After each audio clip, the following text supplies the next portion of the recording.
From the time you close to the time people start working, 24 hours.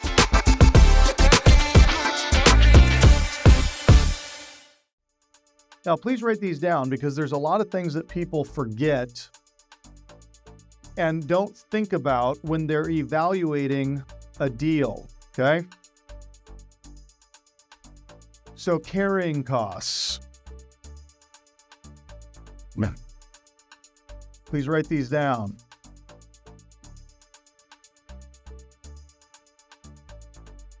Number one, mortgage. Now, this is going to either be to the seller, we talked about seller financing. This would be to the private money lender.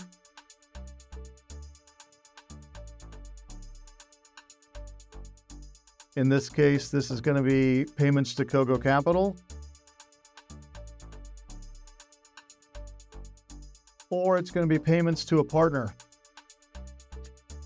Now, one of the advantages of using a partner is that usually you don't make payments to a partner. If they're putting up the bridge capital to get into the deal, they get paid out of the deal when it sells. So the nice thing about partnerships is you often don't have payments to the partner.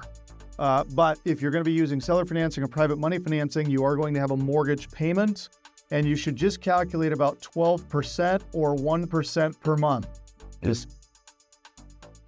Now, 1% per month is real simple because if you're borrowing $150,000, if you just move the decimal point over for the 1%, your monthly costs are going to be $1,500 a month. Pretty simple. So as you're calculating carrying costs, just plan on a 1% expense for that, okay? Secondly, you're going to have taxes.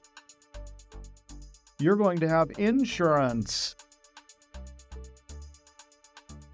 And you are going to have, if it's gas, you're going to have gas bill, you're going to have a water bill. Water and sewer are usually combined, as well as trash. And then you're also going to have an electric bill. And for a lot of you, you're going to have HOA fees. Okay? When you buy that property, all of those fees become yours to own and take care of. Now, here's a pro tip, okay? Let's say that, let's see, today is June the, what is today, the 5th? Yeah, June the 5th, okay? Today is June the 5th, 24. So let's say that today I go out and I put a deal under contract and I write the offer for, let's call it, I'll close in 14 days.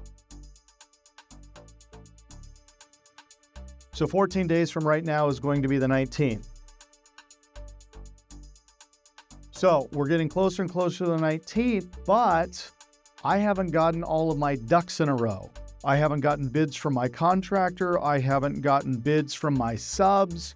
I haven't talked to the city to determine if the repairs that I'm doing are going to be code required.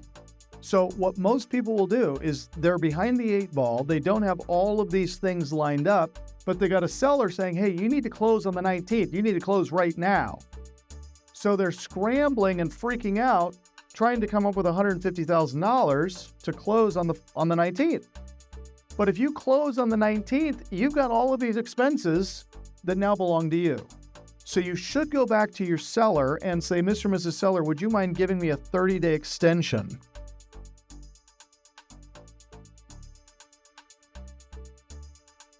And the seller is going to go, I'm not giving you a 30-day extension. Here's how you rebuttal that. You say, well, would you give me the 30-day extension if I were just to cover your mortgage payment or your costs for the next 30 days, a prorated amount? So let's say that they owe $120,000 on this deal. Okay, you're paying $150,000, so they're going to get 30 grand cash out of this thing. But let's say it's $120,000. Let's just take 1% of that. It's $1,200. Mr. and Mrs. Seller, tell you what I'll do. I'll just pay you $1,200 for the 30-day extension because it's cheaper than what you're going to be paying when you get financing, right? You're saving $300 here, but you also don't incur these expenses for another 30 days. So as much as you can, bear the brunt of the carrying costs on the seller by extending out the closing date. Now, as you guys know, we're a nationwide private money lender. We've lent hundreds of millions of dollars all over this country. And I am floored when people call in and they're like, frantic, we got to close right now. And I'm like, did you get your bid from your contractor? If you're doing permitted work, do you have the permits all lined up? Have you contacted your utility companies? Are those things ready to transfer over? And they're going, oh, I thought I did that after closing. No, you do all of those things leading up to closing so that the day you close, right? If you close on 7/19 and you get the keys, I want contractors on site on 7/20. It's 24 hours from the time you close to the time people start working, 24 hours. And if you're not ready for people to roll on site the day after closing, don't close. Ask for an extension, delay the closing, okay? And this will help you defray many of your carrying costs that you're dealing with when you close. So don't be so eager to close until you have all of your ducks in a row and all of your things lined up and ready.